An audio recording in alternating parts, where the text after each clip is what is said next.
Aku bai'ah kau.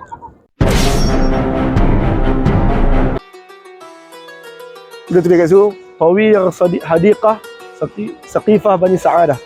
Dia projek pembesaran Taman Saqifah Bani Sa'adah. Taman tu baru ada hari ni. Hari ni Saqifah Bani Sa'adah tu ada taman, tapi taman tu bukan sejak zaman Nabi lah. Taman tu kena projek pencantikan kawasan ni lah. Baik tuan-tuan, Saqifah Bani Sa'adah. Pertama sekali, siapa tahu Saqifah Bani Sa'adah tu tempat apa?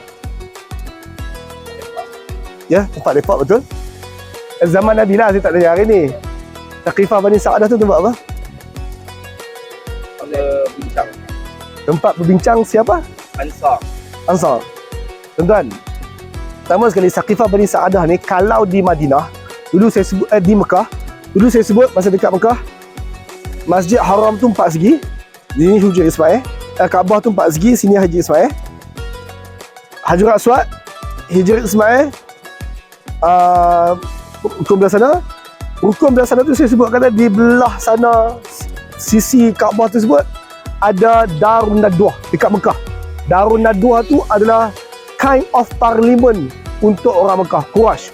So dekat Mekah, tempat perbincangan Quraisy kita panggil Darun Nadwah. Bilik bincang, bilik tempat perdebatan. Fungsi yang sama tapi di Madinah adalah di situ. Saqifah Bani Sa'adah. Lebih tepat lagi, dia asalnya adalah tempat parlimen untuk suku Khazraj. Sebab Ansar ni dia ada Aus dengan Khazraj. Ini adalah parlimen asal untuk suku Khazraj sebelum Aus dan Khazraj bersaudara. So tuan-tuan, di sini apa berita besar ataupun cerita besar di sini? Wallahu alam, adalah daripada bincang itu, bincang ini, bincang itu, bincang ini. Tapi antara perbincangan paling besar dicatatkan dalam sejarah tentang Saqifah Bani Sa'adah adalah membincangkan tentang perlantikan khalifah yang pertama, which is Abu Bakar radhiyallahu anhu. Tuan-tuan, jarak Saqifah ni dengan apa? Kubah hijau tu, nak kata dekat tak dekat, nak kata jauh tak jauh. Kubah hijau Masjid Haram tu, Masjid Nabawi tu adalah rumah Aisyah. Yang mana Nabi Muhammad SAW sehari sebelum dia sakit, sehari sebelum dia meninggal dunia, dia berpesan bahawa dia nak menghabiskan esok tu adalah hari yang dia matilah, di rumah Aisyah. Maka rumah Aisyah adalah kubah hijau Masjid Nabawi tu, kubah hijau. Tuan-tuan, ketika hari baginda Gering sakit, baginda sakit ni 15 hari sebelum lagi, sakit yang besar. Hinggalah pada sehari sebelum baginda meninggal dunia, baginda keluar ke masjid untuk jadi imam. Sebelum tu baginda tak jadi imam 2-3-4 hari, Abu Bakar take over jadi imam. Tiba-tiba 2-3 hari Abu Bakar jadi imam tu, sehari sebelum kematian baginda tu, baginda keluar jadi imam, yang mana orang bertakbir. Lebih tepat lagi, Abu Bakar dah naik tempat imam, baru Rasulullah datang. Lalu dah 3 hari dah Abu Bakar jadi imam, Rasulullah tak bang. Pada hari tersebut Rasulullah datang dipimpin. Lalu Abu Bakar pun dia nak patah balik ke belakang, nak suruh Rasulullah naik imam. Rasulullah kata, no, kau stay je kat situ Abu Bakar. Nabi Muhammad semayang di sebelah Abu Bakar, bukan sebelah saf, sebelah Abu Bakar. Yang mana hari tu Rasulullah jadi imam, tapi Rasulullah jadi imam, Abu Bakar di tempat imam. Rasulullah datang sedikit sebelah kat tempat imam. Rasulullah jadi imam kepada Abu Bakar sambil duduk bersandar. Abu Bakar jadi apa yang kita panggil sebagai muazzan. Muazzan adalah, kita sedar tak, dekat Mekah orang sebut Allahu Akbar, tiba-tiba seorang sebut Allahu Akbar. Siapa imam? Imam nombor 1 tu. Rasulullah sakit, Rasulullah tak boleh kuatkan suara, baginda jadi imam solat duduk, Abu Bakar solat berdiri. Bagi orang di belakang nampak macam Abu Bakar imam, tapi sebenarnya Rasulullah imam kat sebelah. Abu Bakar sini. Abu Bakar dekat sebelah Rasulullah. Rasulullah pun Allahu Akbar, Abu Bakar Allahu Akbar. Rasulullah baca whatever, rokok whatever, Abu Bakar lah yang duduk. Sehari sebelum, pada hari Rasulullah meninggal dunia, orang mula seronok lah sebab Rasulullah dah sihat balik lah, sebab Rasulullah boleh keluar jadi imam. Pada hari Rasulullah meninggal dunia, solat subuh tu,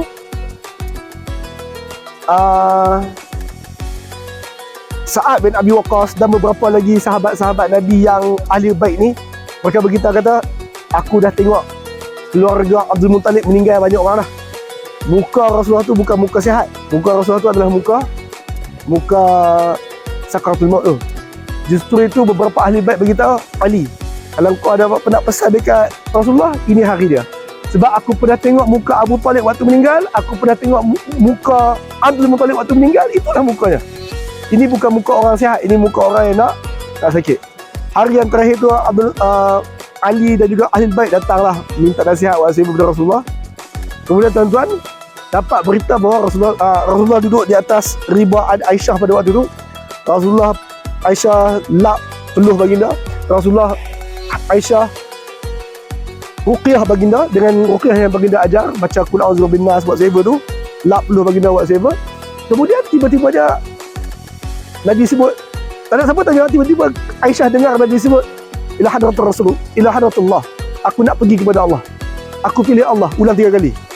Maka Aisyah faham, kata dia ditanya soalan, Nabi ditanya soalan. So apa soalannya? Wallah alam, tak dengar kan.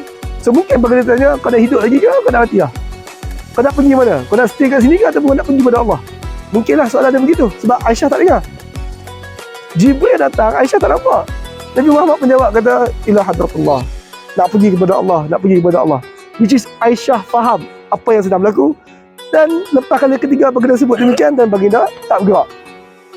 Ini first time Aisyah ada pengalaman kematian atas riba dia. Dia tak tahu nak buat apa. Dia pegang Rasulullah, dia tak berkacau, kot rasa tidur apa kan. Tapi rasa macam buat siapa, lambat untuk Aisyah menerima bahawa mati. Lalu dia pun cek nafas, mati, meninggal dunia. So dia pun tak tahu nak declare macam mana. Lalu Aisyah pun minta agar satu orang hamba dia pergi panggil Abu Bakar. Bagi tahu dekat Abu Bakar bahawa hamba dia tahu. Bagi tahu dekat Abu Bakar bahawa ada bencana menimpa Mekah. Pergi ke sebelah rumah Abu Bakar. Abu Bakar dengar kata ada bencana menimpa Madinah. Lalu Abu Bakar naik untuk kuda dia laju datang ke rumah Rasulullah sebab ada bencana nak serang, nak datang ke Madinah. Bila ada bencana ni, selalunya perang ke apa ke, orang akan lapor dekat Nabi. Maka apabila Abu Bakar datang, dia kata, apa bencana dia? Maka dibisik kepada Abu Bakar bahawa Rasulullah meninggal dunia. Lepas tu gosip bertebaran bahawa Rasulullah meninggal dunia. Omar datang. Omar kata, siapa hak kata Rasulullah mati tu? Rajang kau tahu. Rasulullah tak matilah. Rasulullah dalam rumah tu. Kalaulah korang tengok tubuh dia tak bergerak pun, sebab dia pergi bertemu Allah seperti mana Musa pergi bertemu Allah di Gunung Sinai. Korang ni iman rendah, kata Umar Al-Khattab. Lalu Abu Bakar pun pergi tengok, dia cek nafas whatever. Abu Bakar menerima lah bahawa Rasulullah dah meninggal dunia. Abu Bakar keluar daripada rumah Nabi. Dia tengok Omar duduk bergaduh dengan orang, sebab Omar kata tak mati. Orang tu kata aku sendiri saksi mati. Tak ada, Omar siap pukul orang. Omar ni dia, tuan-tuan, Omar ni dia tinggi daripada orang lain dan dia ni kidal. Dia pegang tongkat dia tangan kiri, dia duduk pukul orang. Aku kata tak matilah. Macam je lah. Lepas tu Abu Bakar kata, duduk Omar, duduk. Omar sambung cakap. Omar sambung cakap. Lalu Nabi Abu Bakar pun kata, innal hamdalillah nahmaduhu wa nasta'inuhu wa nastaghfiruh. Which is kita panggil khutbatul hajah. Intro kepada ucapan khutbah hajah. Waktu Abu Bakar buat intro tu, cara umat Islam kita hormatlah orang buat menyebut nama Allah. Maka Omar pun senyap dan Omar pun duduk. Maka Abu Bakar sebut, kata, sesiapa menyembah Muhammad, Muhammad ketahuilah Muhammad dah mati. Siapa menyembah Allah, ketahuilah Allah maha hidup dan Allah mustahil mati. Omar dengar begitu, Omar jatuh, Omar melutut dan Omar nangis. Sebab dia adalah orang yang kata Nabi tak mati dia kan. Lalu sekarang siapa yang nak jumpa tak boleh serbu rumah Nabi. Justru diuruskan ahli baik untuk masuk jumpa Nabi tu. Ingat, kita ni kaum baik terang mana pun, keluarga adalah yang paling dekat. So ahli baik yang masuk untuk urus Nabi. Abu Bakar tu sendiri ahli baik ke tidak? Dia mertua Nabi kan? Dia mertua Nabi. So dia, kalau istilah kita orang Melayu, dia ada bau-bau macam dengan Nabi. Omar pun mertua Nabi juga. Tapi macam abang cakap, mereka bukan berdarah dengan Nabi. So yang berdarah dengan Nabi adalah yang keturunan, yang berbinkan Abdullah, yang berbinkan Abdul Muttalib, Bani Hashim lah, lebih tepat lagi.